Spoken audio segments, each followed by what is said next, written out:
wan kod jakom mar committee mar budget Nairobi County Assembly Mheshimiwa Odalo. Asanteni sana gwa bunge te Siaya County Assembly ne kachunga ne umoja wagio neu. Kotel ne kikodu Andrew Omwende Bazu.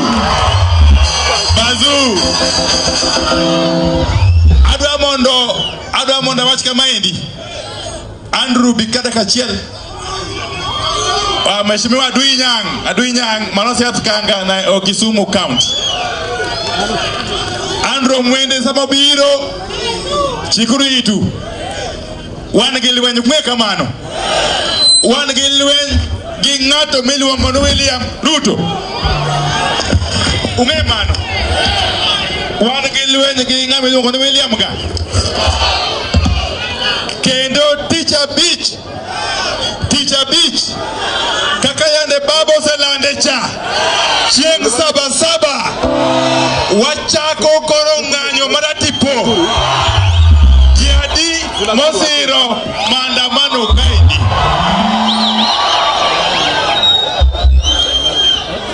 Adwaro monda wach kendo ni sisi leo hapa Sigomre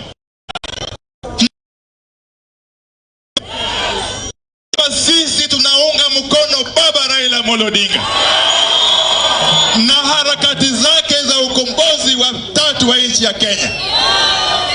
Na kwa hivyo siku ya Ijumaa tarehe 7 mwezi wa 7 sisi wote tutatoka nje mahali popote tupo tuonyeshe hii serikali ya kiimla ya kwamba Wakenya wamechoka. Na wakati huu tukianza huo mpango, tukianzisha huo mpango ya maandamano, hatutakuwa na kikomo chake. Okamano. La mwisho. Juzi ati wanatangaza ati wanaongeza bunge na mshahara. Nchi kawaida wanaumia hapa. Walimu wanaumia. Polisi wanaumia. Wafanyikazi wa serikali wanaumia, ili hali wanaongeza wajumbe na president nani mshahara. Sisi kama Azimio, na mimi ndiye kiongozi wa Azimio kule bungeni, sisi kama Azimio tumekataa hiyo nyongeza ya mshahara. Tunawaambia hiyo mshahara watuongeza wachukue wapeleke wasaidie wananchi maskini. Okamano. Musara momedo no okwadwa kocha koregi kwa bunge wetenda majo Azimio wadagi medo musara magwa bunge musara ko kikao kikonyo ko jopiny machandore. Kamano haya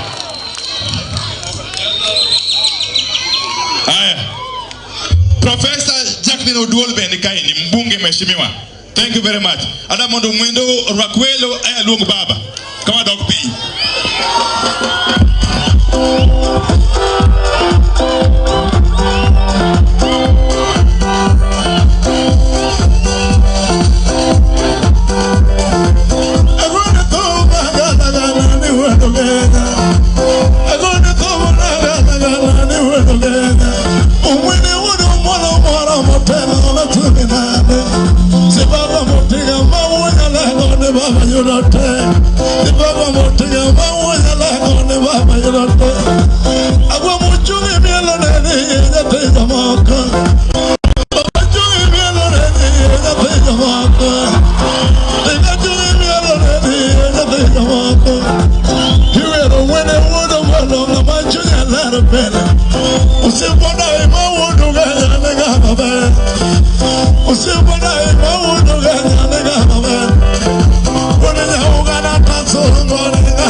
Josikomre order motion bwana asifiwe.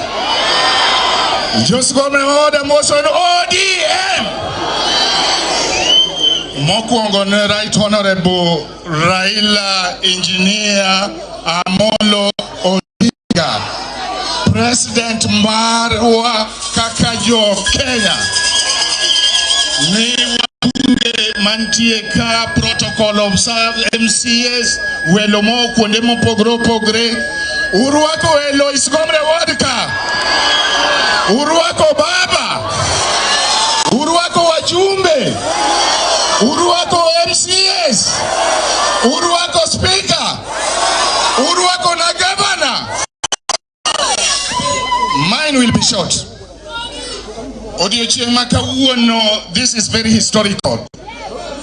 Sigomre ward wase yudo opportunities mang'eny kabisa. Kawuono kendo wachako ayudo moro uruako. Gimadwa wacho en chalo kama. Anadwa encourage baba. Adwa pimo pinje moko mane ntiega democracy to ntie leadership man not the against the democracy. Mano pimi luongo Algeria, Southern Sudan. Ma president mege pinje go ochopo kuma gitiro jopiny gitiyo go leaderships moko ma outdated. Momi adwa wacho no right honorable marwa prime minister. Negi madhi timore tarik 7 jodalawa. Ananeno gini kaka nyalo bedo revolution. Gini ananeno nyalo bedo revolution jodalawa. Osecharaga minga jodalawa. President Mane. Man who about constitution of Kenya to cannot be against the constitution. Nyoro jogo manyo winjo media. Uwinjo ko wach maber kabisa no chung weche mege financial bill go duto te. Petrol oduogo piny and not the against. Baba, I would say this. Enough is enough. Anwani kiwo kugigini wan kaka Usipende ward. Uga kode maber nyaka gito. Uga kode nyaka gito. Nasayo kwe baina. Haya makofi kwa bazu. Haya. Kuru yenauru. Iya uka ifanyi. Haya. Hata ile judgment wanatarajia juu ya CSS. Sisi, regardless of how the court is going to rule on the issue of CSS, we have made it clear that we reject the creation of those unconstitutional offices. We not only want those numbers to be reduced, we want the whole office of CSS to be scrapped. Okamano. Haya. Wacha nialike governor wetu kwanza wa Siaya, governor wa pili wa Siaya County, Mheshimiwa James Agre Bobo Rengo.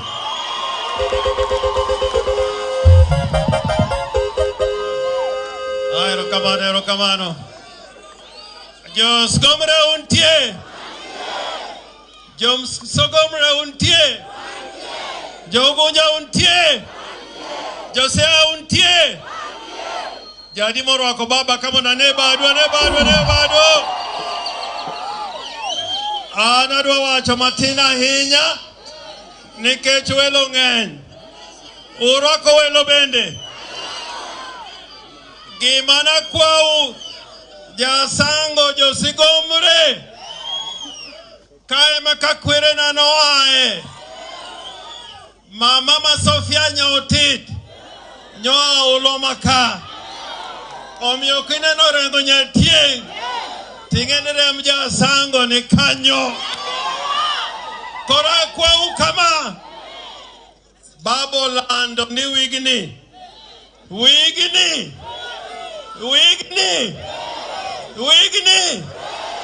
Teacher beach. Ngamodong chen to chiongongo. Ngamodong to chiangano. Na wacha niseme hivi kwa Kiswahili na Kizungu kidogo. Tumefika wakati hatutaki watu ambao wana hofu. Raila amesimamia nchi hii tukapata katiba. Raila amesimamia nchi hii tukapata devolution, yani serikali ya ugatuzi. Raila amefungwa kwa kuleta uhuru na haki za kibinadamu hapa Kenya. Sasa hapa Sgomre na Asango na Ugunja na Siaya, baba anafungwa jela na mtu ambaye amekosa akili anakuletea mchele na maharagwe ndio mmekutosha. Mmekubali mambo ya mchele na maharagwe? Wangapi wamekataa mchele na maharagwe? Na mimi nasema hivi kwa Ruto na tena mchana ya kwamba hali ya uchumi ya Kenya imeharibika. Hata mahakama kuu ikasema ya kwamba finance bill lazima izame. Akikeuka vile koti imesema, sisi kama Wakenya tutakeuka kwa sababu hatutambui serikali ya Kenya kwanza. Na nikimalizia, msimamie chama cha ODM na vuguvugu ya Azimio. Baba atatufikisha, msiwe na wasiwasi. Na mimi najua Sabasaba, unajua sisi tulitokeza Sabasaba. Jadimo yenora ngomoni Sabasaba madawangu. Mogik. Siawarito moleng ti. Siawaringo moleng ti. Kendo siani buo Raila Amolo Odinga. Siani buango Raila Amolo Gichama mar Odi. Chama marango Od meru kata chwer. Eno Od meru kata chwer. Kineno ka od meru chwe okiringi iumo od meru. Kose wayere mano. Wangni wacho nonge ringo. Baba kwadi Kamukunji tarika beach, tarika birio. Wangni onge.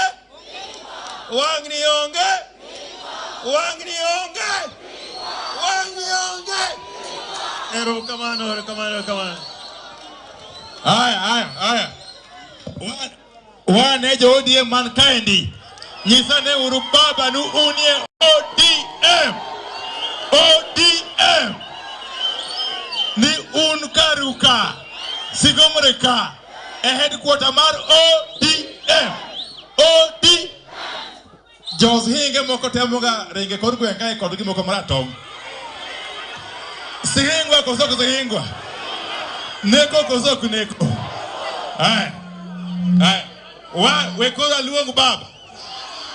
Mondo mosu. Karibu Your Excellency Baba Raila Amolo Odinga. Raila guabo. Wanyale go wangi. Gikuma komedi Raila gikuma komedi.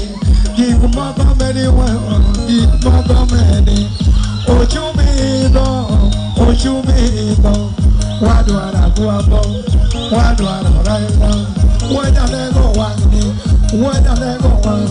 sabasabo pangi, wadwara guabo, wadwara Raila, ukibone hotel nepi, agua motosa, Baba, Ari, shi.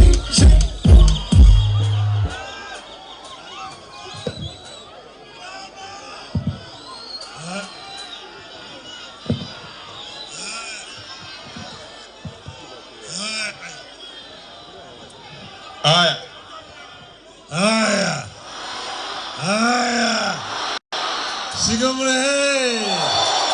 Sigomre hoye. Vijana hoye. Ogunja hoye. Geturo humor. Sigomre humor. Win. Uchiek. Wikru. Kamano. Ay, omi amor manari joa. Amor ahinya. Masho mzigo mne kauono. Nyo lunga na big camera yao. Gine dining hall mar school mar mzigo mne ka. Takoni wandani okidabie bie ta yao school kendo ta dog.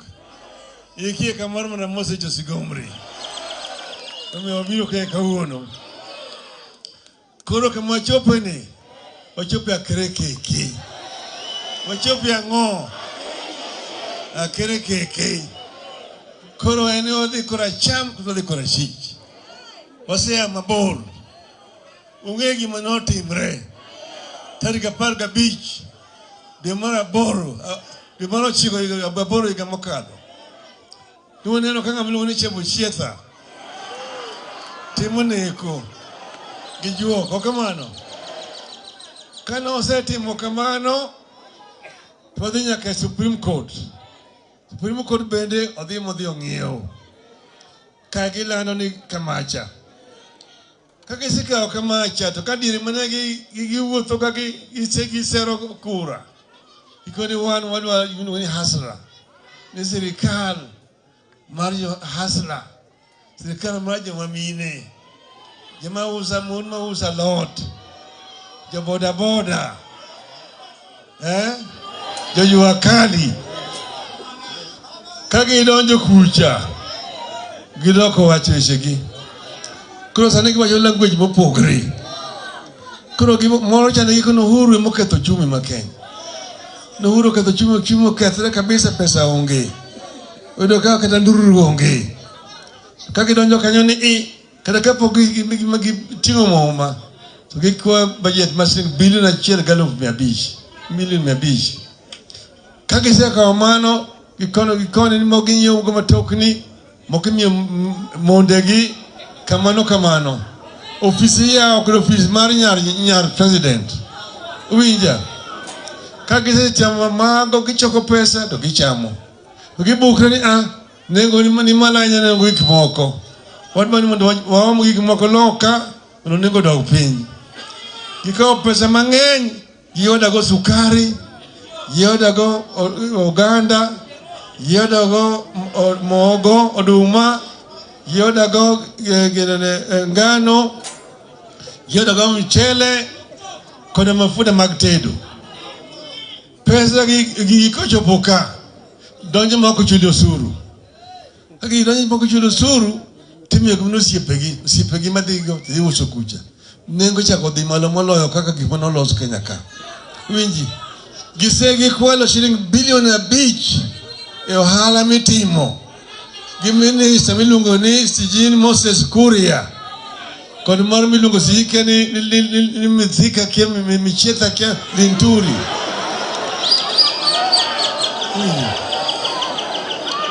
Serikal mar Ruto ni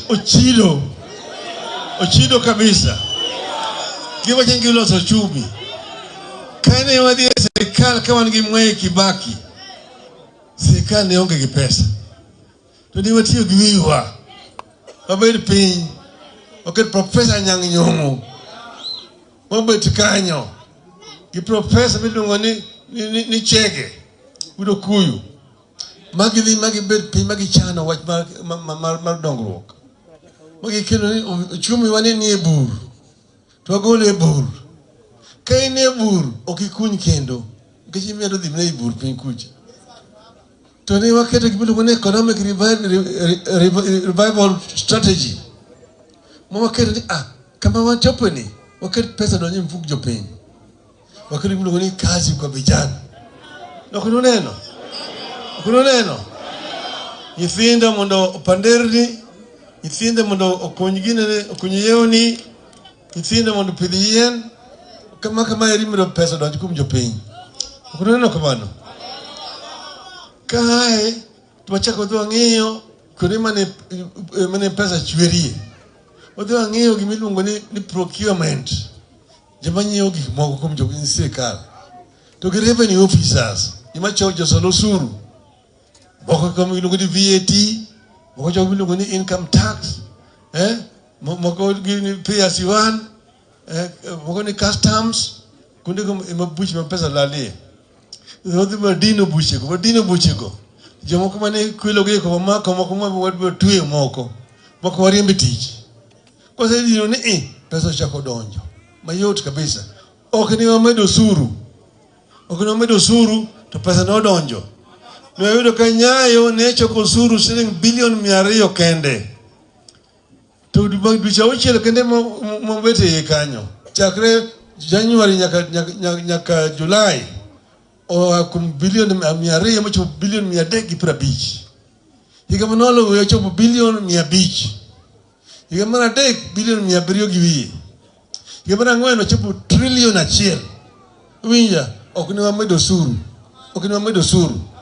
jomber wadino kama pesa chwerie to koni bende wadhi wadino kama juma kwalo pesa gik minyiewo nika kompni nego nyiewo shilingi 500 tidhi nyiewo shilingi 5,000 winjo kagino nego mtoka nego nyiewo shilingi 2,000 timie 2,700 kunde gi mapesa mag sirkal lalie ok en ni usuru maonge ukuru manties e Kenya kasani jo Kenya ema go usuru mamalo moloyo chini e piny mangima piny me usuru ni malo Kenya na chiel kum jibani league ma usuru ni malo kabisa makimedo to kuri ketho usuru kichanga ma punda oseke tu msigo kume makoro usuru no ol ticha kimedo msigo ni punda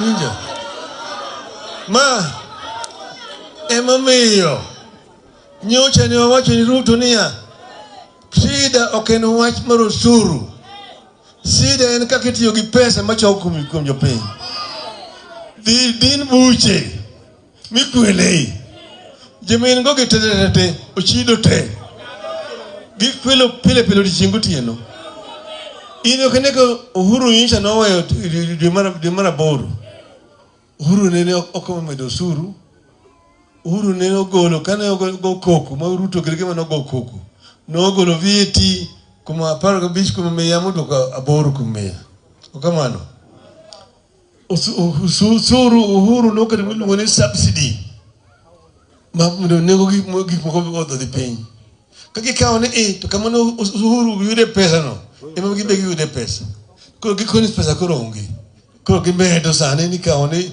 Viti kede mafuta akuma para aboro mia nyaka para ga ochele mia double wija kori meda manda kucha wachmo ni dwagero ni udi kama dwagero be poko nyisi to ni ngado suru wija koro kingiyo kulimba gimedo suru en gima bro hiyo jo pinyi tete kacha Yoshe watemo mwa kwere kae bange tingene ni dhima kipenjo kwa jo Kenya ilumuni opinion poll wacho ni pro chiko gabiche wimia majo Kenya odagi to sirikal en jotich jopiny bunge en jotich jopiny kech katiba ma Kenya wacho ni teko e piny ma Kenya ni lwet jopiny. The sovereign power in the Republic of Kenya rests in the people of Kenya. The people can exercise it directly or directly through their elected representatives. Tiendeni power ma MCS nigo, power ma jumbe nigo, power ma jopinye momiyogi. Jopinye gi thuolo mar miyogi power no, bed gi thuolo mar mayogi power no, mondo jopinye duogo obedgo. Uwinja idhuro uwinja omiyo kaloso gi Ruto taloso kode kaka ochung' ni jopiny mang'eny mohinge winja emomiyo sama loso moro sike ni kithure kischietha ni duokre koda akoni ya aloso an biabi jo ji mang'eny mohingi omiyo okinyal buoga kanogo tim yiero nene wayudo wabunge kaka Azimio abunge 172 gin kamiluongo ni Kenya Kwisha gido wajumbe 165 nimayengo gi wajumbe 7 winje kamano Kagidonjo ni to gidhi gichako nyiewo. Gidhi gikawo ojumbe chama moro ni UDM. Gikawo ojumbe 12 kuma gidoko kocha. Ka gibiro kuma ODM ka, be girundo, be gikawo raburi moko, moro game direka. Gidoko kucha. Moro be hao ganya direka. Gidoko kucha. Moro be bondo kocha. Gidoko kucha. Lao kacha bende gikawo moko. Koda gibino ni seneta ma Kisumo. Nikiwa chane gidhi kuja ne gidhi dwaro maendeleo. Maendeleo mara minegi. Onge maendeleo mingi ya State House. Maendeleo onge State House. Katiba manyien maendeleo wuke bunge. Ka budget ndilo se bunge. Oklos kanye State House. Uinja. Ndalo manyayo kanose rumo. Koro gima timre sani. Jogi dwa duoko Kenya kuma ni wagole. Kuma ne nyayo tere Kenya cha ema gidoloke Kenya. Gidwa ka katiba giketo tenge, to gidwa tero gi Kenya gangenge. Sani ni kiwacho ni dwa timo maandamano ni oko yieni. Ni dwa bedo gi bura ni oko yieni. Ni mondo idhi idwaro permit kamoro. Nyaka watamre. Nyaka watamre. Nyaka watamre. Nyayo no temo to ne watame. Okamano. Ko Ruto nyalo tamo. Nitamo diera. Nitamo. Wadu ni jo Kenya nyaka chumalo. Nyaka wachumalo jo Kenya mondo wadwar loch marwa. Ng'ato ok nyal wuok kucha to dwa chuno gangenge nyaka wachul usuru modwaro. No taxation without representation. Bunge masani ok bunge ma represent serikal. Ma represent jopiny. Nikech kura bunge go kura mopogore gi paro ma jopiny. Jopiny wacho ni ok wayie to jimbo wacho ni giyie. Ng'ama gipenjo to onge. Okamano. Okamano. Me jopiny gi teko mar kawo power mondo duokone. Okamano jothurwa. Ka okone oyie kamano to jo-Kenya biro hinyre. Waswahili wacho ni ukiona nyoka shika kigongo. Ukiona nyoka shika kigongo na lenga kichwa. Lenga kichwa. Nikineno thuol to kawadunga. To ngimne padu wiye. Kikigo iwe timo nono. Igo ngono. Igo kena ngono. Thuondeni. Thuondeni. Thuondeni. Thuondeni. Wodo wiye ching tadi kabiriyo. Dhura wiye. Dhura wiye. Dhura wiye.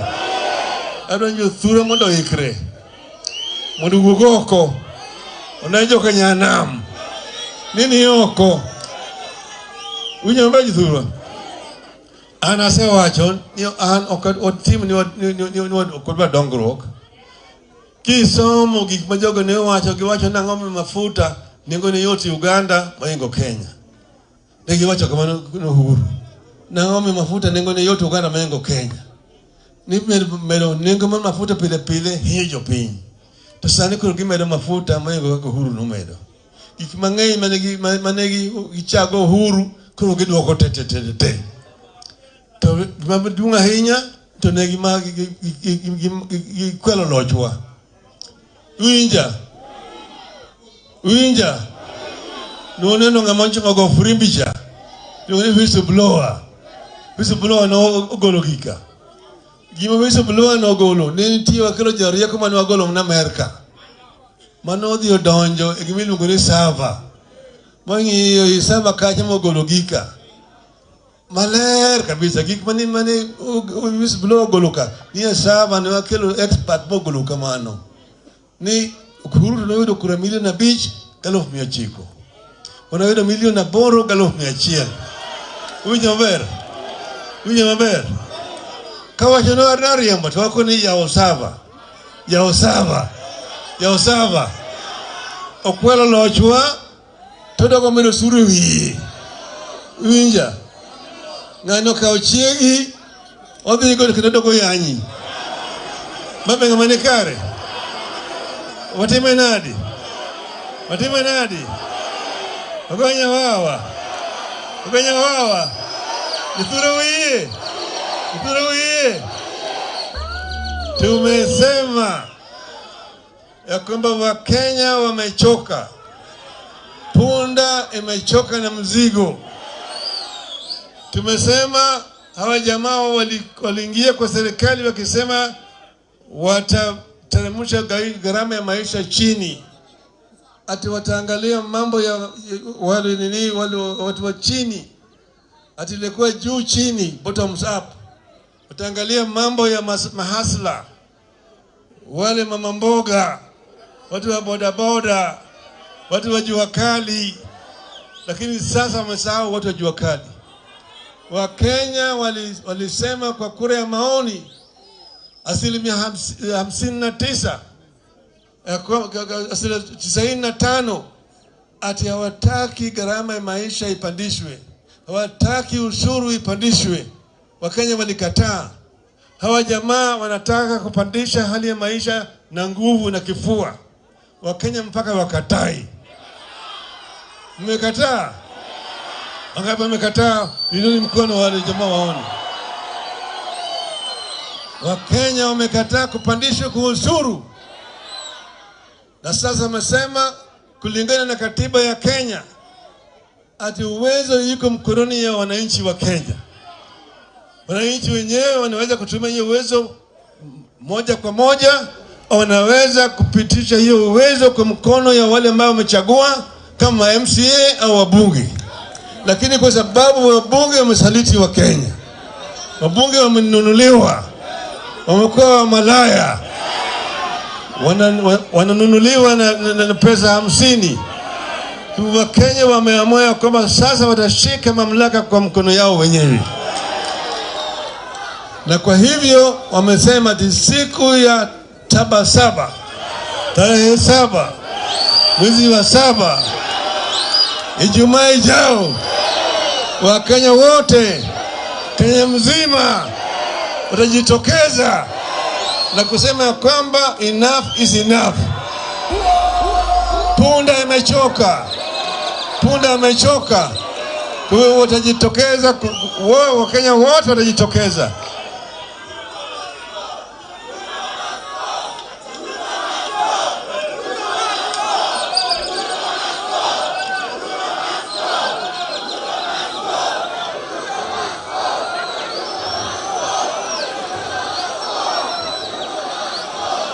Hello? Hello? Mnaunga mkono? Mnaunga mkono, nione kwa mkono. Asanteni sana wananchi wa Sigomore. Eru kumana henya. Haya, makofi kwa baba.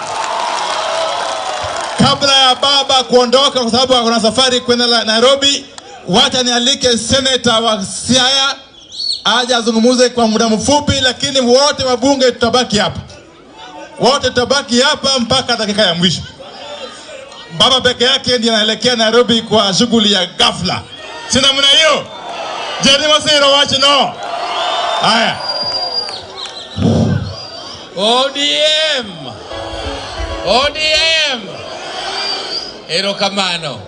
Erokamano urujo ugunja. Amor kaduogo kendo ka nikech oluongwa gi mjumbe maru Opiyo Wandayi ni ene jatelo marwa e bunge miluongo ni minority leader. To Opiyo noyudo gino, ok noyudo nikech ng'ato here. Opiyo noyudo gino nikech Opiyo tiyo matek. Kendo Opiyo wacho wechewa kaka wabende waparo ni dawa wachi kata moloyowa. Mae nie momiyo noketo Opiyo mopiyo bedo jatelo. To an gi weche ariyo kende malaen na wachni. Ng'euru ni ngech ka jakom oseloso to koro kendo dogo loso kendo bedo matek. Onego bed ni wan mwakwongo ne loso. To kata kamano an gima daher ni mondo wachnu ni sirikal ma wantie sani, sirikal Ruto ni eri, en sirikal jokwoe. Nikech jok moko duto, unyalo neno jopiny, ni jok moko duto mane osekwelo, mamoko ne osedonjnegi, mamoko bende onego bed ni chamo mana oganda jela. Nito ni sani ema koro iluoko tidog irwako, tirwako e tije madongo. Emomiyo, I want to tell Ruto that you cannot lead a country with propaganda. You cannot fix the economy of Kenya with propaganda. And Ruto, don't become a perennial liar. You say this one today, tomorrow you are doing exactly the opposite, and you don't blink an eye. Ruto, what is wrong with you? You said you are not going, Ruto, you said that you are not going to increase the price of electricity. It did not take a month and the price of electricity went up. Ruto, you said that you are going to reduce the cost of living. Ruto, now by increasing the price of fuel, you are through the back door increasing the burden of the Kenyan people on transport, on everything that is used to produce using diesel, using fuel. So Ruto, you are saying one thing and doing the other one. Ruto, you have taken your people, all those who were defeated in elections, those who failed in elections, and you have made them assistant ministers, posts which do not exist in the constitution. Ruto, what is wrong with you? You lie without blinking an eye. And I also want to say one thing. I have been a member of parliament for 30 years. And I have never seen a parliament which is being bribed left, forth, and back like the one I am in today. I am ashamed to be a senator of Siaya, because when you are a senator or a member of parliament, you go there to represent your people, not to represent your stomach, not to represent your personal interests. But I have experienced something which I have never seen in my 30 years in parliament. And I hope those who are with me in parliament are listening. And Ruto, you are also listening. The culture of buying members of parliament must stop forthwith. Ruto, we are telling you. Ero kamano urainya, jelala wakadwa wacho mangenya, wacho nikaja telo seloso, tokinyal medo. Tadwan man munda nyisu, nijo wamoringo wakaka odhiambo, uchieng' odhiambo. Elisha, ochanda, ochieng'. Mago jok modhi dwaro igie parliament Ruto. Onge development magibro kelo nuka. Emomiyo gin to watima ngono wakuongo gi. Erokamano urainya. Erokamano. Makofi kwa Dr. Oburu Oginga. Sahile tunasindikiza baba kuelekea Nairobi. Nitalika Mheshimiwa Caleb Amisi na Mheshimiwa Ladwa na Mheshimiwa Masara in that order. Lakini lazima tushukuru mahakama kwa kuamua ya kwamba hizo positions za CASS ni unconstitutional. Mahakama leo imeamua ya kwamba hizo positions unconstitutional. Sisi tunaunga mahakama mkono. Watu wote walichaguliwa kwa hizo positions waende nyumbani, wafuke mrago, waende nyumbani. Karibu Mheshimiwa Hamisi. Haya, Bwana asifiwe. Haya, jaugenya untie. Jasango untie. Bas, mimi naitwa Caleb Amisi. Mimi ni mbunge kutoka Saboti, Trans Nzoia. Na mimi ni mbunge wa ODM. Leo kwa sababu tuko tunataka tuondoke na baba, nimeomba nafasi niongee kidogo kabla sijaenda. nimetoka mbali sana kukuja hapa, na kule tumekuwa na watu wa kupeleka kelele ya bure kule Trans Nzoia, kule Bungoma. Wanasema kwamba nyinyi mnakaa opposition na mnaona hata watu wa Nyanza wamechoka na opposition. Nikasema wacha nikuje hapa muniambie nyinyi wenyewe mmechoka. Sasa niko hapa niwaulize, mnasema baba endelee ama siendelee? Baba endelee ama siendelee? Wangapi wako tayari tarehe 7/7? Asante mheshimiwa. Ugunja oye! Ugunja oye! Asante, naitwa Mheshimiwa Ladwa. Tumeomba Mheshimiwa Andai aturuhusu tuongee tuende, na wakaribisha tarehe 7 mwezi wa 7 Friday. Wangapi wataungana sisi? Mtakuja. Wacha nione kwa mikono. Wacha nione kwa mikono. Sisi kule Nairobi tuna wabunge wawili ambao wametusaliti. Tuko na women rep Esther Pasaris, tuko na Mheshimiwa Jalango. Au baada kabla maandamano tarehe 7 tunakutana kama ODM kufuta hao, kutoa hao kwa chama cha ODM. Wangapi wanasema waende? Wangapi wanasema waende? Na sisi tumechoka, tumesema na tuliongea Nairobi, kama itakuwa ni mbaya wacha Kenya gawanyishwe. Wale wakwende kule, sisi tubaki huku. Wangapi mnakubali hivyo? Hata Sudan iligawa. Ni uongo ama ni kweli? Sudan ziligawa. Sisi tuko na Kenya kwanza na tuko na Kenya kuisha. Kama wale wajumbe governors wa Kenya kwanza, sisi tuende pande hii. Kila mtu apewe passport yake, kila mtu apewe kitambulisho yake. Wale wakwe na njia hiyo, tukutane kwa airport. Ule anaenda kwa Kenya kwanza aende, ule anakuja kwa Kenya hii aende. Wangapi mnakubali hiyo?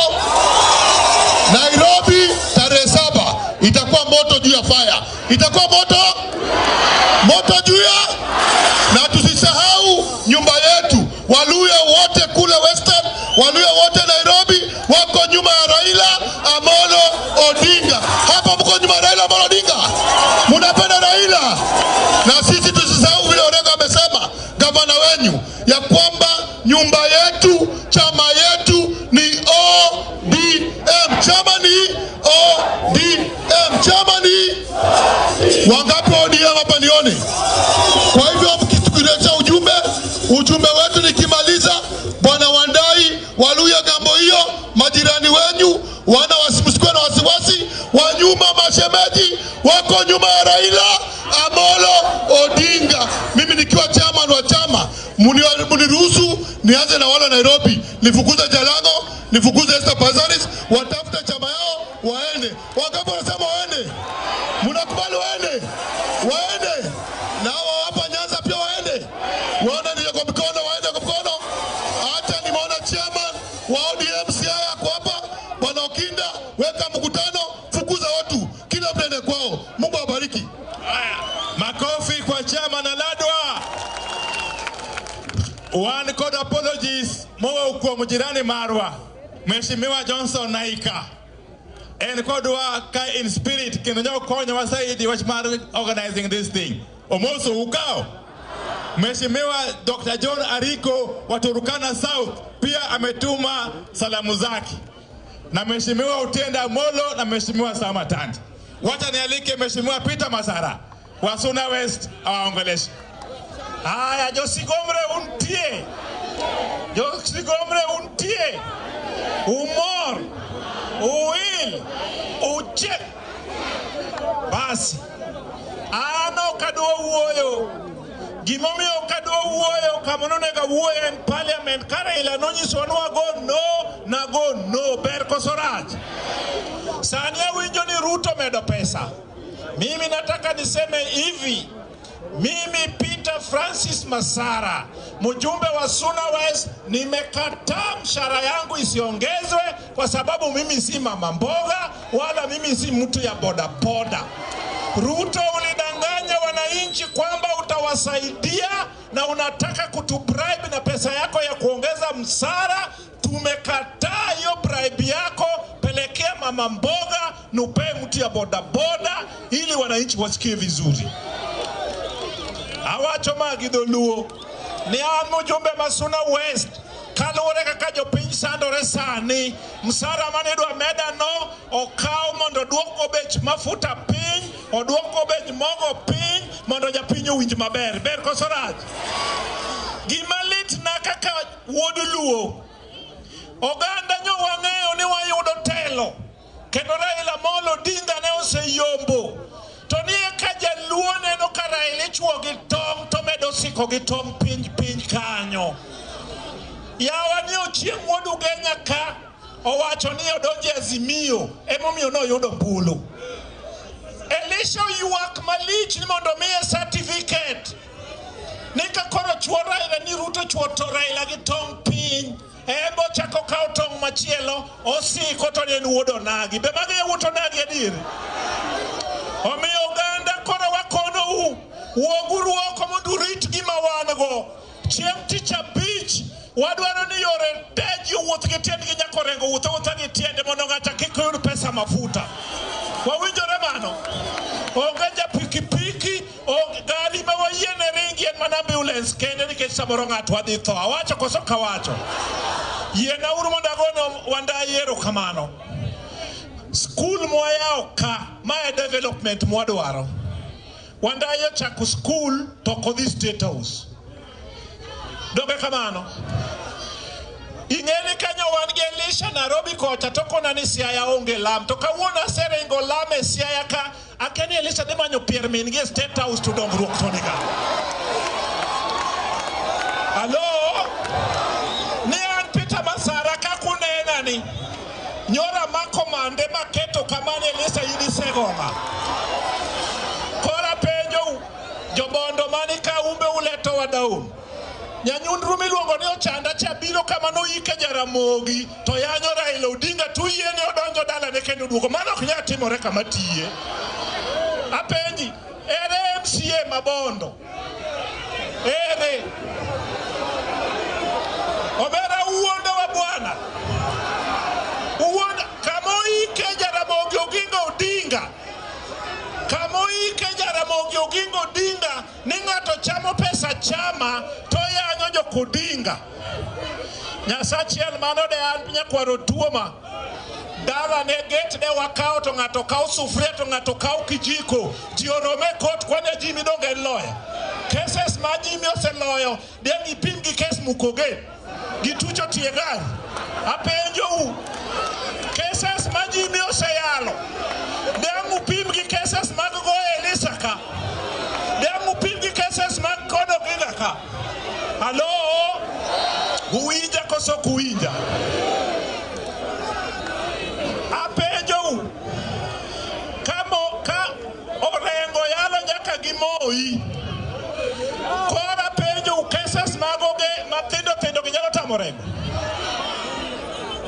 ukwodo wiwa Josiaya ukwodo wiwa ana wuona riembo uru ka president na bayo gi floaters ma shere no ketore an ka uru president Raila no konwa ni uru ok president kano biro pogo net Migori primary ne gitamo wai kwanyo kidi to wabedo gotieno to wacho ni gimwatim wanyiew floaters jino rwako floaters tiye ne gidonjo mera ko mondo dhi wuoyo ni chwap kore un ka Elisha matamo ugi ochanda ka gochieng Nyasaye mondo gwedhu. Haya, makofi kwa Mheshimiwa Masara. Wacha nialike mbunge wa Matayos Mheshimiwa Godfrey Odanga mwalimu. Dakika moja. Njaugunja usaure. Mko wazima. Mimi niko hapa ni sauti ya Busia. Semeni sauti ya Busia. Katika ODM. Sinamna hiyo. Nimekuwa mbunge sasa ni tamu ya 3. Alo. Kitu ambacho kinanishangaza ni kwamba ndumulamu. Kitu ambacho kinanishangaza ni kwamba siku hizi hata Wajaluo wanaweza kupinga mambo ambayo tunafanya nao na Raila Amolo Odinga. Hata wamechaguliwa kwa tikiti ya ODM na Wajaluo wanapatikana wanagonga mlango at State House. Hata wapate maendeleo.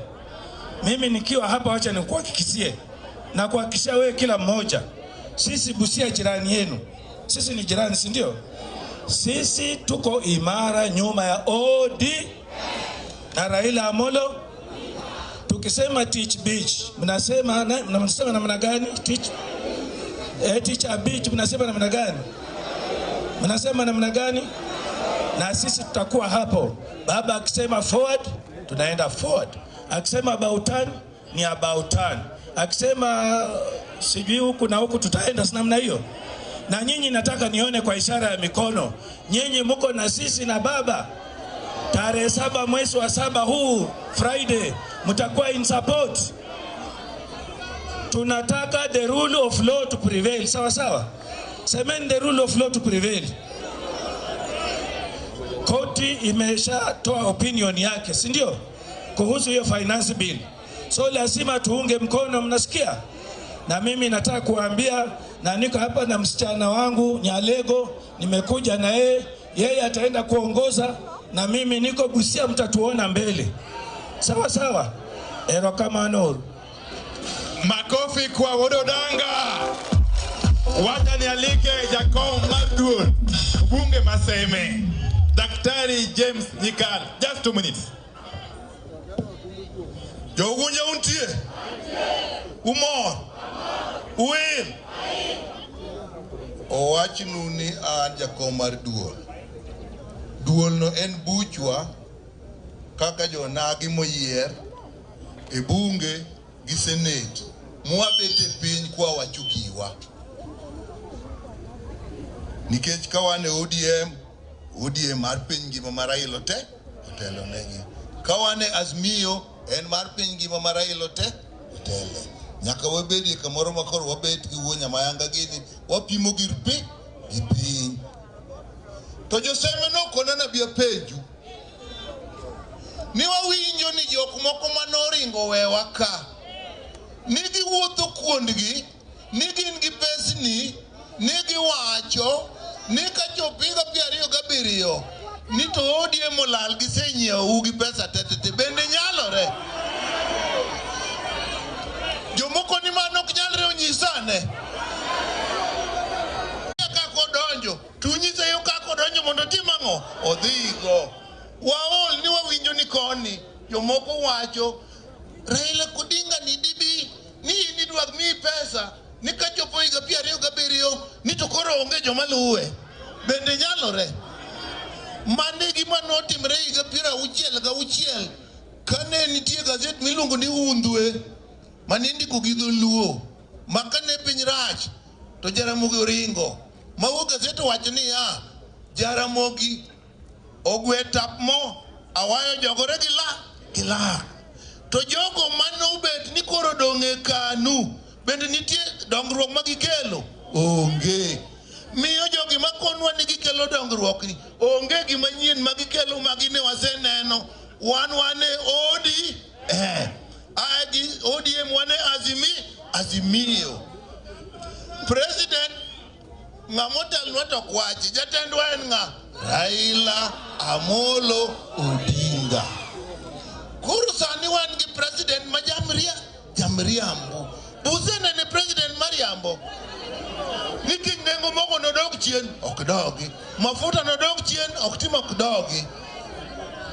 Ai banko seti mumano, to koro kelo osuru. Osuru ni madwa wacho nu finance bill chikuru itu. En osuru miluongo no osuru mar Shakahola. Nikech jo Shakahola niko nile malema nyakithoto kisetho tidhi neno beri ang'o e polo. Osuru ni be koro kele ni wagago osuru matek ni katithoto thathoya kwase yudo pesa to wabro loso go piny. Iloso piny to itiseti mang'o isetho. Emumi osuru ni analunge na osuru mar Shakahola. Let me say this. We have never heard of this principle of taxation called the principle of Shakahola taxation, where people are taxed to death and are being told that they will enjoy later in heaven. We have never heard of it, therefore we have refused it. Usuru ni watimre nadi? Wadage. Kacho pratika pat gabirio to enango? Mandamano enango? Kati kabirio to enango? Mandamano. Tadi kabirio enango? Mandamano. Osuru masaka ola watim renadi. Makofi kwa Dr. Nyikal. Kabla sijalika mheshimiwa Pitorero, wacha nionye wale wahalifu ambao wanaendelea kuiba mali ya watu hapa na Utuhulu. Tunaelewana? Nataka polisi ambao wako Kirindi Police Post na Iwaya Police Post na Sigomore Police Station waangalie kazi yao. Hawa wakora wafuate, washike, wapelekwe mahakamani. Sitaki nirudie hii maneno tena. Sawa sawa? Haiwezekani ya kwamba kila siku ng'ombe inaibiwa hapa. Kila siku. Na ili hadi tuko na askari. Na tumewajengea nyumba. Hii ni shida gani? Hii ni upuzi. Wafanye nini? Nishasikia. Asanteni. Haya, wacha nalike bwana Simua Pitorero. Ya todaku chwanu atu mwanu angiyo gitube.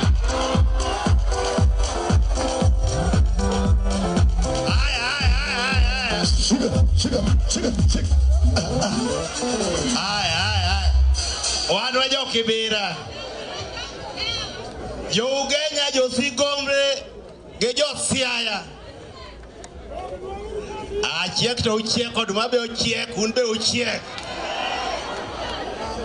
Ere jo mawacho na guambo dhi adhiya kakodhi ono nyaka tarik 7.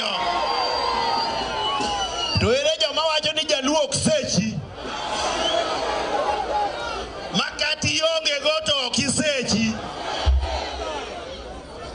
An sigomre ni kaneno taparo jana nikech na kelo siep na moro nyomo toke ka emadho ango madhe kuoto go seke moro mabor cha oketa nwa madho we toke ka omiyo ka chalo ka ngamo biro kaor yawa ka ochena adinga ni gik miwacho ka buoga ni wacho ni jomoko be pingo Raila ka to ni masiaya one bedroom kitingo dhogi to gi sano one jo bedroom one action emwetiyogo ka podisa unito be ubiro biro one tarik 7 one midhi nenwa kucho jomokuongo tan man mbele okabed chien one man mbele wuodu ma iluongo ni Opio Wandayi ni en wuoyi mathiring'inyi ma wuoyi mathiring'inyi en motelo nwa bunge kacha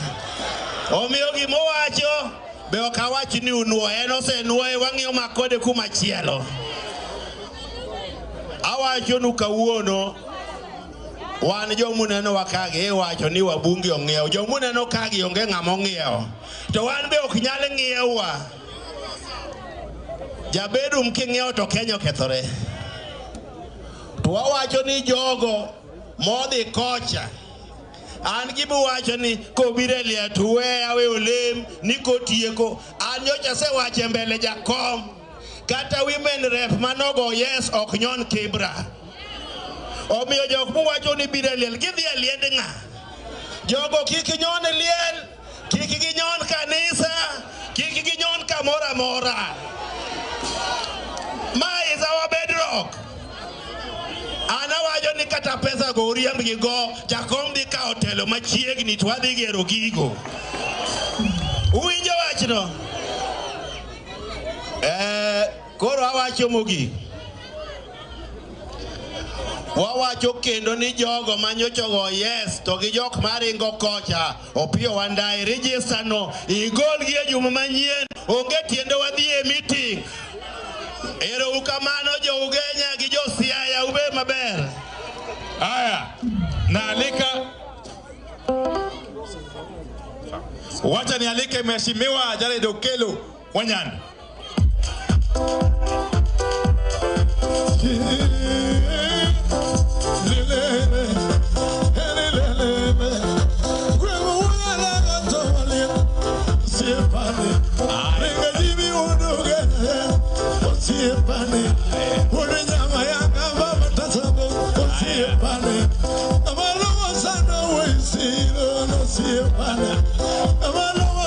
Baba,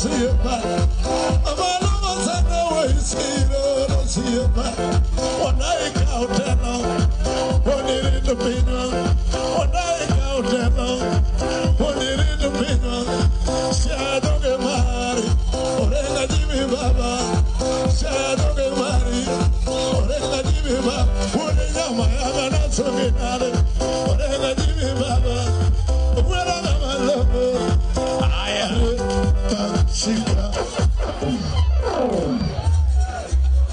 aya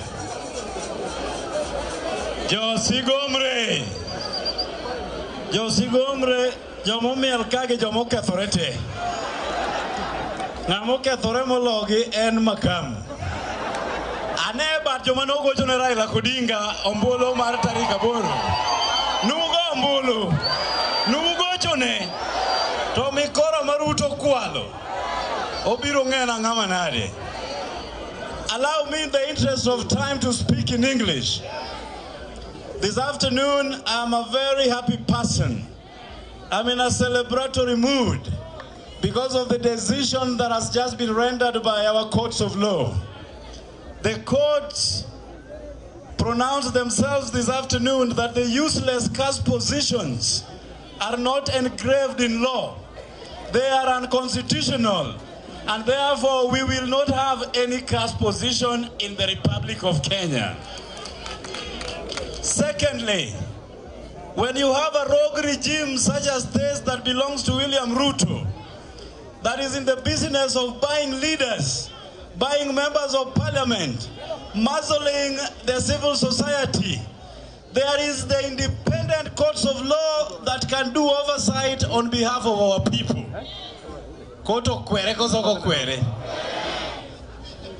When he bought members of parliament last week to vote for the useless Finance Act 2023, we forewarned him. We said we shall move to courts of law and you are going to lose the entire Finance Act. When you approach equity, you have to do so with clean hands. The courts have already said they issued a conservatory order staying the decision in Finance Act 2023. But this Ruto has gone ahead to implement the VAT Act, increasing VAT from 8% to 16% against the law. And we ask our courts, as they sit to prosecute this matter, to take judicial notice of this contempt that Ruto has employed on the Finance Act. We will deal with him in 2 fronts. Number 1, we are going to deal with Ruto perpendicularly in court. At the moment, we are sharpening our best lawyers to meet his half-baked lawyers in court. And number 2, which will therefore be final, it will be maandamano from Friday until Yesu duogi. Wana wangni ka okchungwa na sekwero baba ka wangni kwa chako to okchunga. Wadwa gore ki mangani nyaka dhiyo. And finally, let me put this again in English. We are ready on Friday to demonstrate peaceably but disorderly and disobediently. Awachone kozoga wachone. Nyasao kwe tujo sigomre heruru kamano. Aya. Adwa kapuka luongo Speaker Masiaya, Mheshimiwa Dui, yenawe luongo Mheshimiwa Jacqueline Oduol dakika ariyo. Mheshimiwa Professor Jacqueline Oduol. Hora hoya urumos, kawuono wan ka nyaka o'clock. Andege madhi onge kawuono. Ana kodwa sango kai nyaka am piny no youth. ODM anadwa na kausa matin kende kalure gi gik mosewachi kawacho ni ODM to ungeni tarik 7 wan tayari koro kago ni ODM to dwoko ni tuko ODM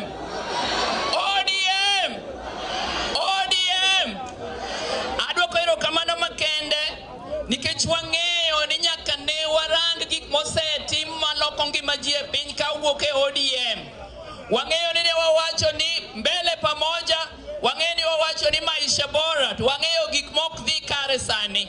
Koro anta duoko numna urero kamano, aduoko ero kamano kaneno ka babo se wuoyo kodu, ka gavana osepimonu, ka wanda intellectual ose wuoyo kodu. Mama ba winjo ko wacho kae, ma wacho nu, owacho nu Ruto, you are ready to go. Ruto, you are ready to go. Mama wacho kamano, wa mama hai. Wa mama hai. Vijana hai. Anagonu ero kamano. ODM. ODM. ODM. Eru kamano. Aya, koro yenaura long speaker Mheshimiwa Jojo Kony. For just thank you. Okone Joji.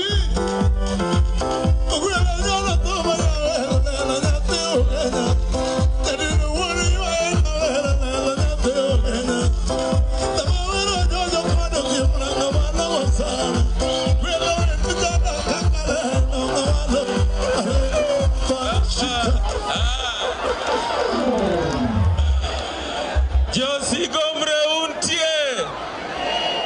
Urwako welo. Wan kar kae awe Mheshimiwa Mbako donji. Chege chege. Chege chege.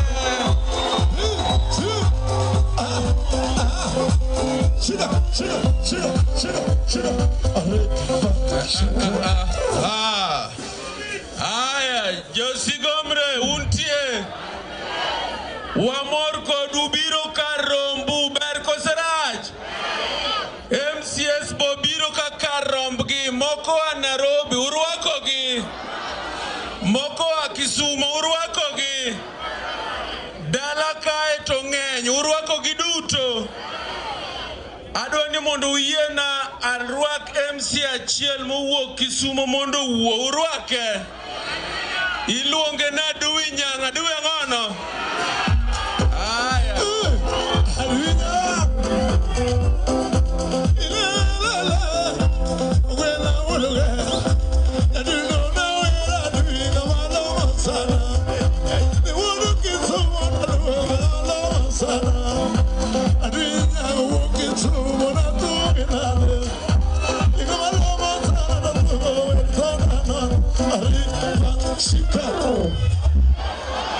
Aya. Asango oi. Asango oi. Ugunja oi. Mheshimiwa Wandai oi. Aya. Aneno James Agre Bobo Rengoka. Gavana Masia yadoge. Ere jo morwa korengo ka omiya lwet gi malo ka. Aya. Mheshimiwa Orengo, if you allow me, kwa sababu Jared Okelo aliongea kwa niaba ya wabunge, na wabunge huwa wana represent sisi katika national government. Sasa mimi kwa niaba ya serikali ya ugatuzi ya Kisumu chini ya Professor Peter Anyang' Nyong'o, the political wing ya serikali ya ugatuzi ya Kisumu, Anorengo gikwa wacho onge ng'anya wacho, kana deputy governor oknya wacho.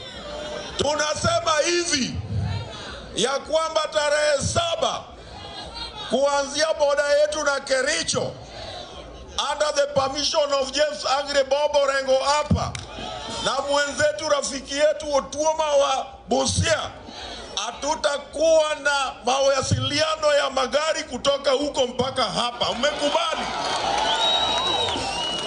Nakupama na motego giba wacho no. Kwa sababu kubwa wetu, rais wetu Raila Amolo Odinga ameongea ya kwamba tarehe 7 hakuna kazi, na sisi kama wabunge ya ugatuzi ya Kisumu tunaungana na Wakenya wote kwa kusema ya kwamba hapa Ugunja leo ya kwamba tarehe 7 en mandganyo enango mandamano gidholuelo ngone mandganyo oduora mand siku huyo Ruto ataona maandamano. Sema maandamano. Ruto ataona maandamano. Omiyo wacho ni wan kaka Raila mondo se wuoyo. Aneno MCS mama wuok bondo ka. Aneno kama sara ne uruongogi to gitingo wigi ne gichalo. Gichiemo ko chanda. An kae mang'eni ng'ato dhi wuok ni kawuono en acting MP mabondo. Wano jienda jojo waseriembo Kisumu kucho mok nyon. Omiyo ang'eni MCS mabondo gin joma beyo. Magi jo chama motegno kendo moriere. Ani gibro winjore achiel kuomgi wuok to bedo acting MP mabo. Ber koso rach. Ere jomo yie ni MPC achiel obed acting MP mabondo. Mane wach ma wan go nikech mane ujumbe mwakelu. Makadirio e budget manyocha nitie. Nyikala neno ka wandai nika. No wuonde MPs wagi. Niketo nege pesa ma development. Ukiangalia yale makadirio yenye ilepelekwa kwa bunge, yale mapendekezo na Minister of Finance, onge development kata chiel moketi.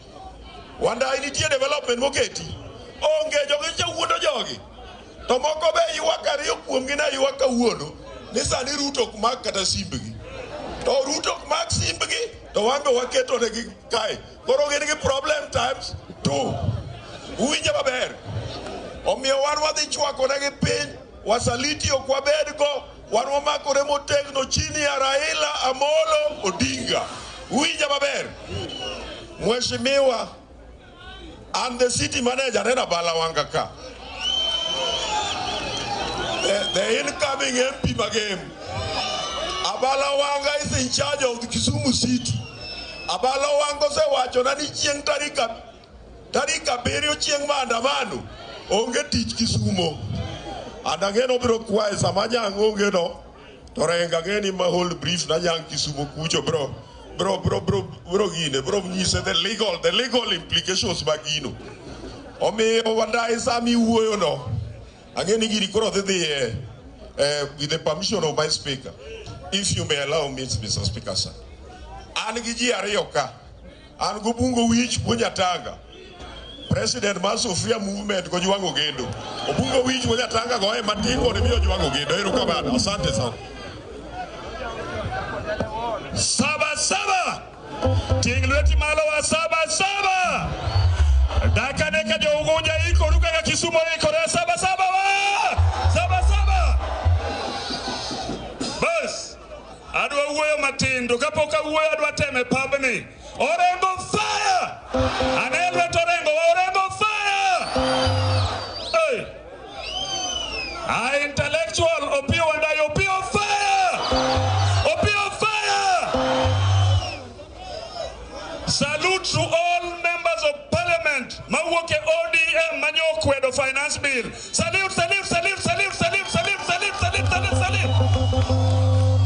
Ero kamano magi wechena. Iluongani so. Oh bazu salute bazu. Ero kamano. Doge gara speaker bende ungo ka. Bas koro jo ugo te wa recognize their presence. Sawa. Ero pam kamori ge wachi.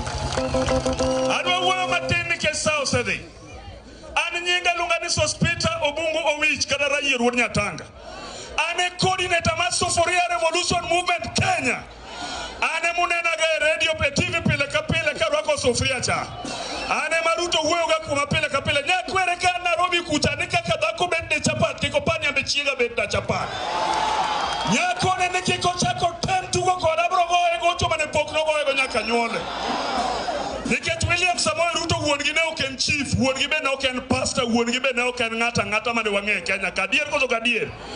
Omiyo we buogo we Ruto ne Raila Amolo Odinga, wach ni Ruto ne Raila Amolo Odinga. Bas, mae wach madwa wacho. Adwa gono erokamano jo Siaya nikech unu joma riek. Ne ubedo piny ma uwacho nudwa yiero ng'ama wiye ler kabisa mondo obed gavana maruka. Ma ubedo piny ma uyiero ng'awa James Agri Bob Orengo. Nuonane James Agri Bob Orengo kaka gavana maru. Kendo ukawo ng'ama ne wiye bith baka ne wuoye bunge. To Kenya te ne winjo. Dongo unyalo paro. Ukawa ng'ama ne wiye bet paka ne wuoye Senate. To Kenya tene winjo kare koso kare. Omiyo kwadwa winjo mind matindo tindo e Siaya ka. Sani lweny ma wan go en lweny mar William Samoei Ruto ok lweny mar Siaya ka. Wawinjore. Omiyo wadwa nyiso duol gi jogene te. Ka ok inyal luoro rengo to wabiro biro diyo mandi e Siaya ka. Wacho koso ka wacho. Orengo fire! Orengo fire! Ana wacho kaka jasufuria movement ke chaban generali. Karado kodi to bende iponda ponda. Adwa wacho kama matin katieko. Adwa nyiso William Samoei Ruto. Ni sani wan kaka jo Kenya kamoro moro mo wantie kani. Adwa ni olna kani go kura ne Raila kech. Kani go kura ne Raila. Kani go kura ne Ruto. Kani okigo kura. Kech kaji. Kech kaji. Balweti wa kech kaji. Doge jiodenyo. Omiyo ka in ng'at William Samoei Ruto. Niti wacho non wadha support Ruto. Wabro chwadi go ganda michwako gi stima no mibiro walogo kodwa gweng kan. Adatieko ka wacho kamae. Tarik 7 dwe mar 7 miluongo ni Sabasaba. Adwa wacho gi dholuo maler. Petrol station mora mora mantiere Siaya kata mantie Kisumu nikech abro command Kisumu. Petrol station mora mora kik yaw chieng'no nikech fuel ok bigo kanyo gari mora mora mabro ringo Kisumu onge. Mano mokwongo. Mar ariyo, duka mora mora go ala mora maro lor chien na wacho ka city manager winjo nikech okine midenyo moingo jiji odenyo te chien no go ala mora mora mitima wacho koso ka wacho ukatie ko rwago ero kamana Raila Amolo Odinga wacho ne baba ine thuon gweno makoke e piny luo gi ng'ata manyalo koke piny luo ka luo kit gi timbe gi na wacho ne ng'ata chiele mane nyalo go gweno chiele mane koke dala die koso ka die. Omiyo ng'ata mabiro kane dwa wacho nwa ni en okelo development. Elisha man game kibiro kane wacho nwa ni dwa ndhogo joluo. Atandi Obondo kibiro ni dwa ndhogo joluo. Karoli kibiro ni dwa ndhogo joluo. Ochanda kibiro ni dwa ndhogo joluo. Atandi Meli an ng'ama power kabisa. Ochanda kibiro ni dwa ndhogo joluo. Ojianda kibiro ni dwa ndhogo joluo. Ojianda Siao. Ojianda Siao. Elisha Siao. Balweti wa Elisha Siao. Ochanda Siao. Ero.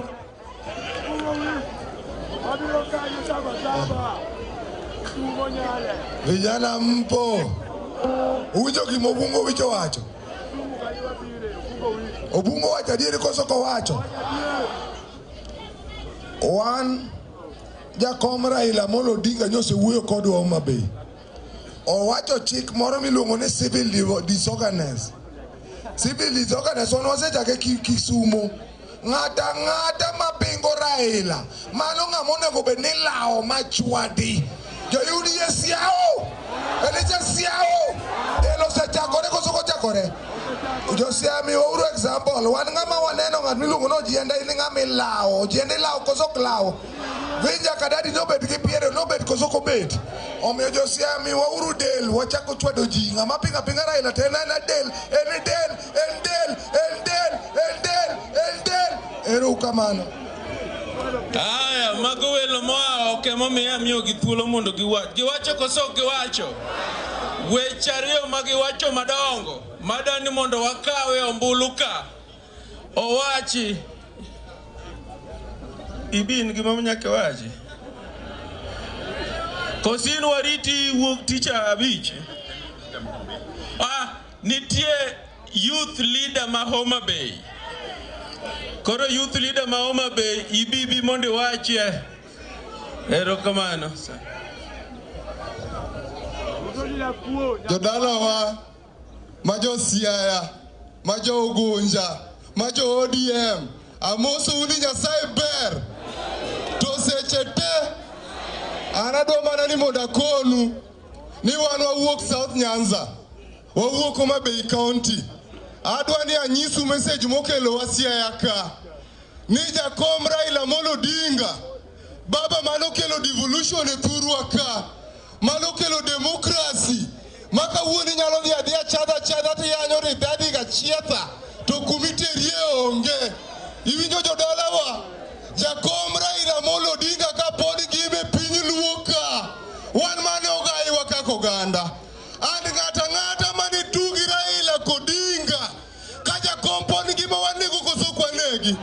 Ng'at moriwe mbele Raila wanego koso kwa negi. Wan kaka joma tindo mawuok Nyanza ka wadwa ni mondo wakonu ni nyocha wasebedo piny mwawuoyo kaka oganda. Onge jaluo mawuok South Nyanza, onge jaluo mawuok Siaya ka. Waduto te wajoka nyanama wacho dhokadi. Wawacho dhokadi. Ogai marwa en Raila Molo Odinga. Ng'at mochayo Raila thurwa ka. Watero dala koso kwa ter. Adwa ni mondo akonu ni lweny mwadhigo gi Raila 2027 kapod ongima. Chal gi manyocha wagoyo tuo 7. Uyie koso dagi. Adwa ni mondo akonu mogik ni wan kaka joluo odwa en ot achiel ne waseng'ado ni ka jakomo wacho ni left to left, ka jakomo wacho ni right to right, ka jakomo wacho ni wang'anyo to wang'anyo koso kwa ng'any. Adwa kono ujo dalawa jogi owuok obiro thurwa ka. Gidwa ni gipogwa kaka oganda. To riwruokwa mar joluo emomiyo wasegik kuma wagike ni kaka oganda. An ng'at mochopo e dierwa ni dwa ni mondo opogwa. Wabro rakore godo mana kaka guok rakore kod bim e thim. And therefore wan kaka joma tindo mawuok piny luo ka wasupport Raila gi duondo achiel mar josajo Israel obed kodu kaka joka nyanam. An onge gima nyalo wacho nu uberna moloyo kata pesa. Erokamano. Wabunge mokantie moa Nairobi tawinjo ni gisewuok. Kora domana mondo ukonya rwako wabunge masiaya basa bomiyo ji ariyo kende kuom gi mondo wuo. Achiel biro wuoyo kuom low leadership to machielo to babo kelo kalka mondo oyuak mare.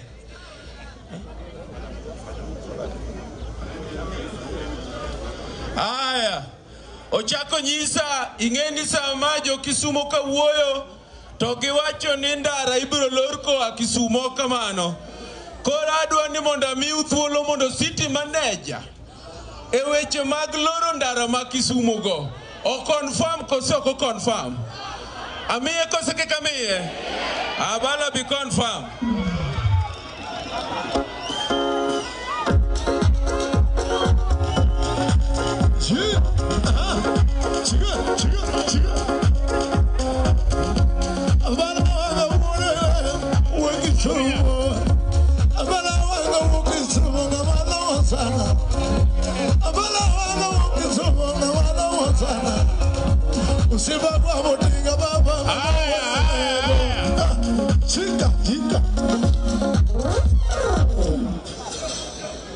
Jothurwa umor untie abende abiro limo uka kachunka iluongani abala wanga an madino ni Elisha yore tema kimagem wadwa maandamano mabro chakre game nyake dhoge Elisha kikinyon rangae ochak wuodho dhi sugo e chieng'no kik wayude game jo party officials magem te nyuase omua ne Elisha dhiambo chieng' wadino ne GMCS magem te kotelni gi bwana Kinyanyi to kawacho makisumo to wawacho ni wadhi timo maandamano Kisumo maber. Koro jo UDA kobiro ga Kisumo chikuru itu maber to gidhi to gigolo jo nekni moko moa Vihiga to wang'o gik ji to ketho gik ji tiwacho ni jo Kisumo wang'o. Mano miriambo. Jo Kisumo demonstrate kaka demonstration to France titimo Israel makata kidi mogoe od ng'ato onge. Koro waluongo maandamano Kisumo midhi telne go office governor gi city manager gadwe nyang gi leaders ma Kisumo te to wacho no bed mar kwe. Uneno kik ng'ato keth gir ng'ato nikech joma ketho gik ng'ato gin jo Kisumo gin jo kuoge mokel mondo keth gik moko. Koro wan gi vigilante ni kibiro ketho gik moko chieng' maandamana to wabro rodhi midog thuru kimuwuok e gacha. Wan wabro demonstrate, wabro sit in, onge ti chieng'no eno holiday e Kisumu City. Ok waselando. Gem bende wadhi nino te ng'ata mowuok nobiro notamo demonstration magem to governor Siaya wacho ni Siaya oloro kabisa warwaki game anema akawo shida magem te mjumbo makojolo magem abala wanga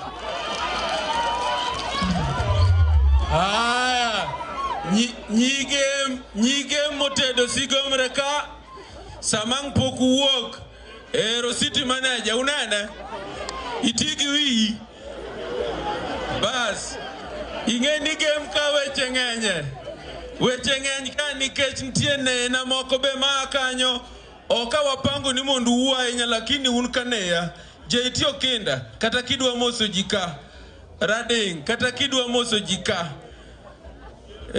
koro mana mar fwayo wang' ni o joge se kao side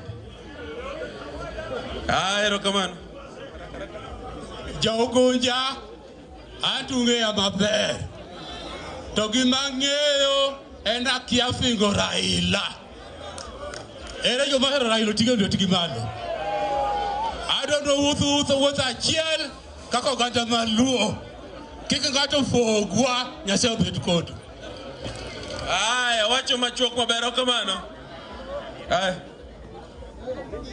Jogunja untie dakane jamoro gabana kane bat malo jodalawa an kakara ding mawuod game iluonga ni OJ in short Otieno Joseph to an emane wan gi Elisa gi jakoro wadga oko kamano to kakoro Elisa ringo dhi kocha uwinja to dongora ding Ruto ni mabedo kacha to be agagaba Joseph wacho maler ni game en men acting MP okamano koro gabana mabiro wacho ni ene dadi ngiko senga okamano uwinja tadwa wacho kama jodalawa uwinja sani jomanyocho go yes Elisa ni kanyo Gideon jana ni kanyo Ochieng be ni kanyo adwa nu kodi gini ni mado doko tim ukuno ginango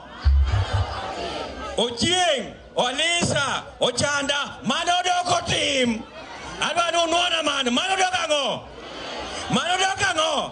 one kaba boy ni left konye right doka mano one toka kaba na marwa toke Raila Molo Odinga jodala uwinja urwaka babar amoyo na weru kamano owacho ni ka governor wacho ni left okamano governor koro wacho ni chieng' tich abich rading governor wacho chieng' tich abich mondo ugony jogem ka ung'anyo kele ng'anyo no nikajama jogem ong'eya wantie kar kae gi jomoko ariyo giwacho mana matin kut mawuok Alego please just very brief Jogunja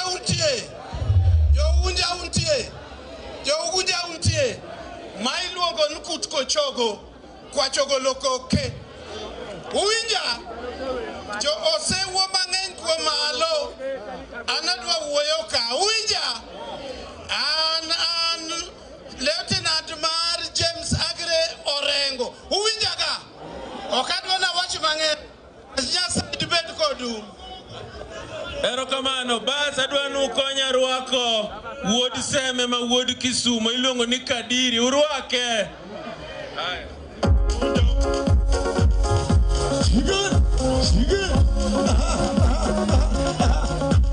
Kadiri wuod Kisumo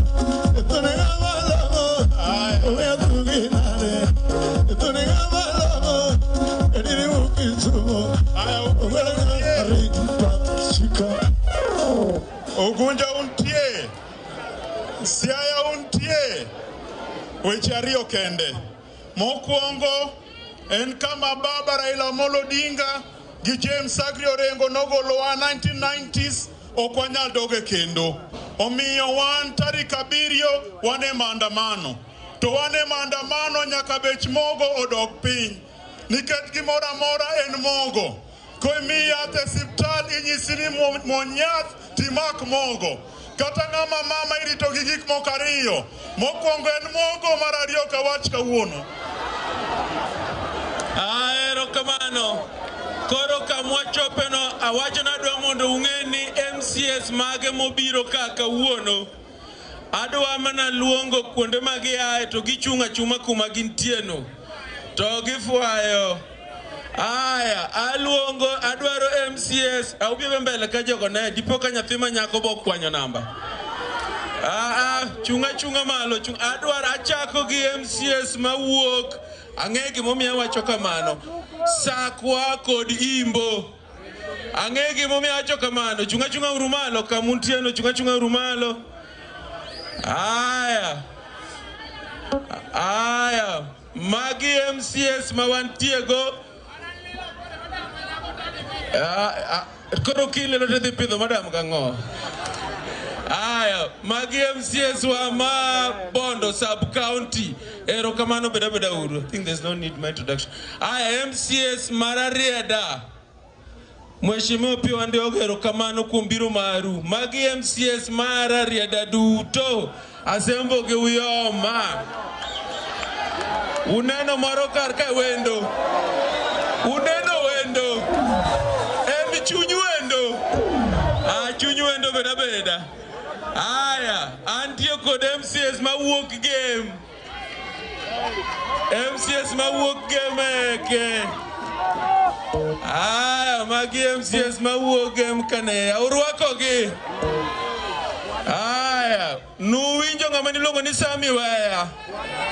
Mane MCA malego. Modonjo no urwake. MP, mane MP malego. Urwake. Iwacho neno diero jarachar. Onyalo luongo mon ni dhekni. Aya. Awuok kanyo adhi Ugunja. MCS ma Ugunja. Mage MCS madam.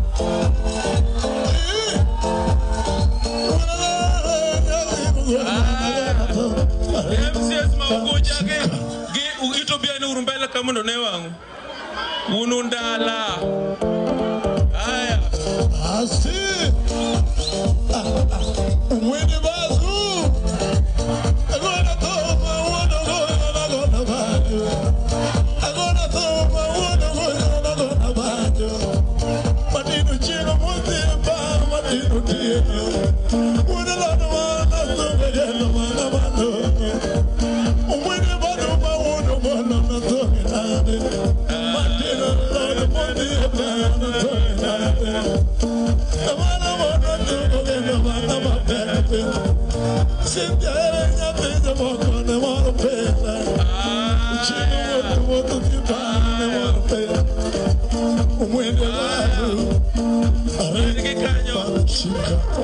Nikecha wasewinjre ni Teacher Beach Ugunja ka ing'anyo kosok ng'any. Adwa ni mondo bunge mheshimiwa ugi mondo o confirm. Bazu donge ung'eyo ose wuoyo. Omwende kitu mbaya okamano. Erokamano. Aya. Josigomre untie. Jo Ugunja untie. To Josidindi to. Ang'e ni joma dongo se wuoyo awacho achiel.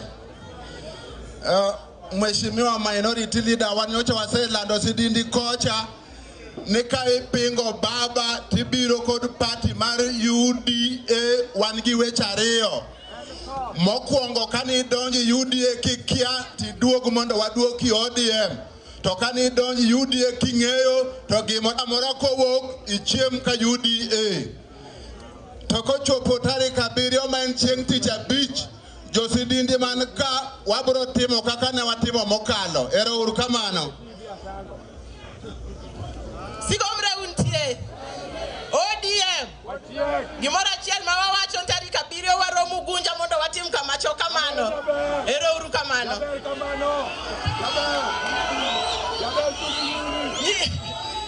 Nyinga en Cynthia Dar, an nyara lego matedo mogo Sidindi. Ero uru kamano.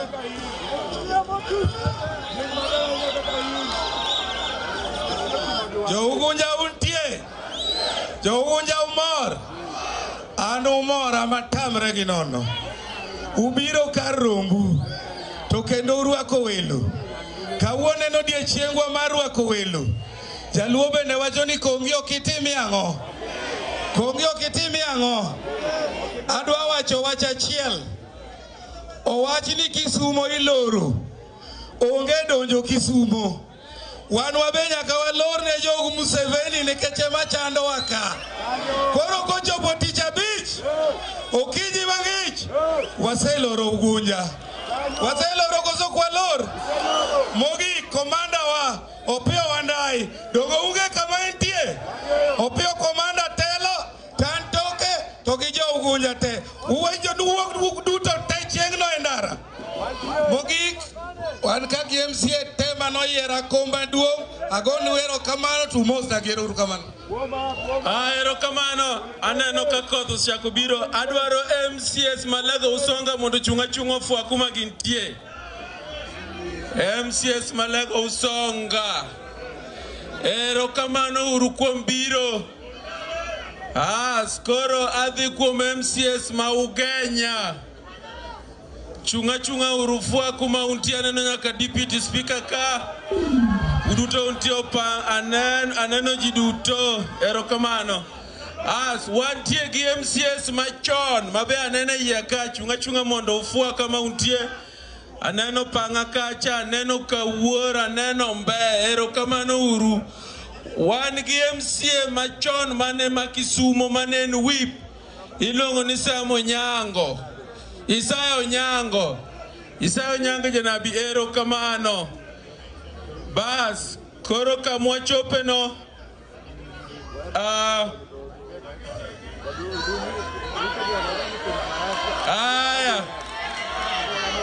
Aya koro kapoka mio mheshimiwa Mbaka. Mheshimiwa Samionge MP of the area no mio wabunge thuolo. Adwa ni mondo kaw thuolo ni makende jopiny mondo ukonya go erokamano no Pio Wandai kuom tich motiyo Nairobi. Kaachiel kod wabunge mekwa duto man Nairobi mochung' kod baba. Wagonu erokamano mheshimiwa kuom chung' kaka uchung'no. Katieko kanyo adwa nukonywa go erokamano ne senators mamekwa mek Azimio manyocha nochung' kod od bura ma Siaya. Kotelne gi nyaka go Buro Odinga. Weche moko nitie masamoro kwa wache od bura kucha tiwacho ni jopiny ok ong'eyo. Be nyochung'e ni od bura ma Siaya nyocha otero deputy governor Nairobi. Ne uyiego koso ok nuyiego. Maniluongo ni public participation. Public ang'ono. Koro nikech satin to weche ng'eny adwa kawo thuolo ni makende mondo koro atiek kama. Ka watieko bura makaka wuono weche wachre tariyo dongo madana kawe pachu. Owachre ni tich abich men tarik 7 jopiny duto bro ng'anyo. Will as many of that opinion say aye?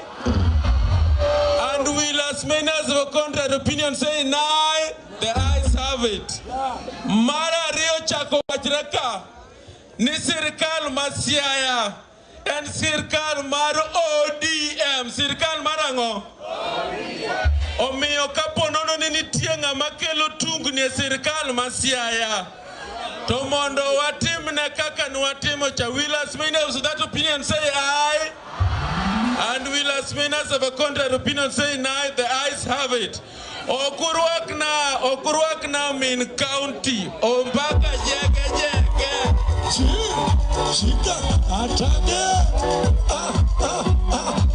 yeah shika yeah.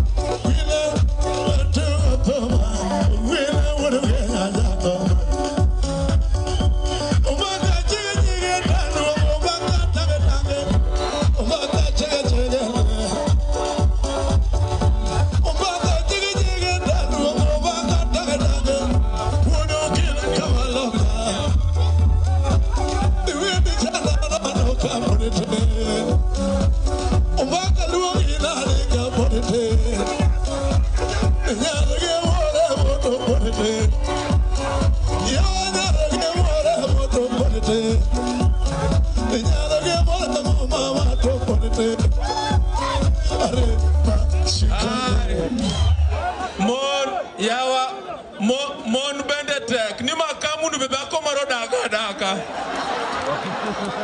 ni bedale adala magishe onget kitmiel momielo ka korundo kanungo no Nyasaye opar nyar ngano erokamano ukunja hai ukunja siaya tibim amor machopo kana kaleo kamano ne wan gi tich gi min pin unguono nana leo matin ne wane Dr. Aidas Secondary School kama school mogergi mheshimiwa Wandae school majaber omiyo wan gi wuoyi matiyo maber achung kai kaka japati kenda chung kai kaka ngano mo omako baba gitiene inungone gikore nyaka wiye omiyo an odie damu adwa pimonu matin gi manotimre bunge chieng' mane wagoyo no to jomoko goyo yes pi wang'a nochwer jothurwa ne wanena ndhoke mane manang'e ni kar andhoke ni e ODM ka kendo rachne ni ne gin mana jothurwa joma wacho dhowa ogandawa ema nondhoko baba wagoyo no to gin gigoyo yes ne en pi wang' machwer nikech ne gigoyo yes ka ging'iyo bundigi ne wigi owil gi jopiny mane ogonigi ombulu omiyo gin andhoke nyaka sama chungo ka eni gin andhoke throughout makony moro ma ginyalo konyigo okane omiyo ung'eyo kaka idilga gandhoga ung'eyo koso kung'eyo mar ariyo gigo duto ma baba neno wacho ka gigo duto ma gavana neno wacho ka gigo duto ma wajumbe te owacho ka ago tik kendo ago tik kendo ago tik Teacher Beach atieka Teacher Beach maandamano ani ujumbe magem arwako gima jopiny owacho akia pingo gima jopiny owacho to Teacher Beach wakina mama uwuog na oko mondo jopiny one ni mine igi owang' kod Ruto se wuondowa to kod pod wuondowa wuonda mani ng'ama noriambo kowacho ni odwa loso hustler nation nodwa konyo wakina mama nodwa konyo vijana ni en odio gi jopiny to kara ng'ani owuondowa ma en odwa mnano cham pesa emomiyo pesa duto te odwa ni mondo igol mondo cham mondo igol te no chamo kokamano jodalawa arito Teacher Beach kokunena to wan gi baba Nairobi to ground umak motego umako koso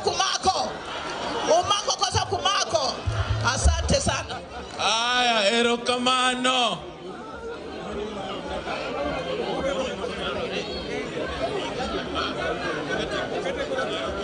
aya koro kamwacho ber jangolere kata ne ngoma kanyo aya what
Thank you.